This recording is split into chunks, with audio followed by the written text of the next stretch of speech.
पिछले 2 साल दीपिका पादुकोण के लिए बहुत भारी रहे हैं। साल 2020 में रिलीज हुई उनकी फिल्म छपाक बॉक्स ऑफिस पर बुरी तरह से फ्लॉप हो गई थी।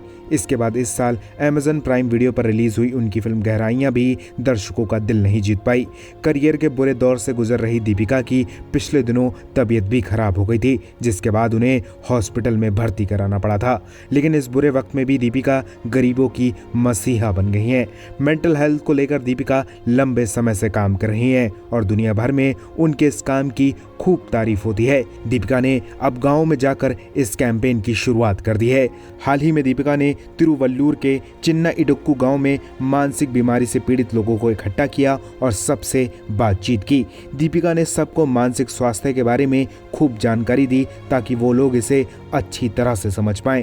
ज़्यादातर लोग मेंटल हेल्थ को लेकर अवेयर नहीं हैं। उन्हें लगता है कि ऐसी कोई बीमारी ही नहीं होती। आजकल लोग इस बीमारी को समझ नहीं पाते और फिर वो सुसाइड जैसे कदम उठा लेते हैं। दीपिका ने इस कार्यक्रम में 500 लोगों से बातचीत की। गांव वाले अपने बीच दीपिका को देखकर हैरान रह गए। लेकिन दीपिका यहां सेलिब्रिटी बनकर नहीं पहुंची थी। वो बिल्कुल साधारण कपड़ों में बिना मेकअप किए पहुंची थी। उन्होंने पूरा एक दिन इन लोगों के साथ बिताया। दीपिका की संस्था लगातार ऐसे लोगों के लिए काम कर रही है। अब तक माना यह जा रहा था कि मेंटल हेल्थ शहरों और अमीर लोगों की बीमारी है, लेकिन दीपिका ने इस बात की गहराई को समझा और इस पर काम शुरू किया। कम ही लोग जानते हैं कि कर्नाटक और उड़ीसा के बाद तमिलनाडु तीसरा राज्य है जहां दीपिका की संस्था पहुंच चुकी है। दीपिका अब गरीब लोगों पर फोकस करना चाहती हैं। दीपिका की ये बहुत अच्छी पहल है और लोगों को इससे बहुत मदद मिल रही है। फिलहाल दीपिका के इस कदम पर आप क्या कहेंगे?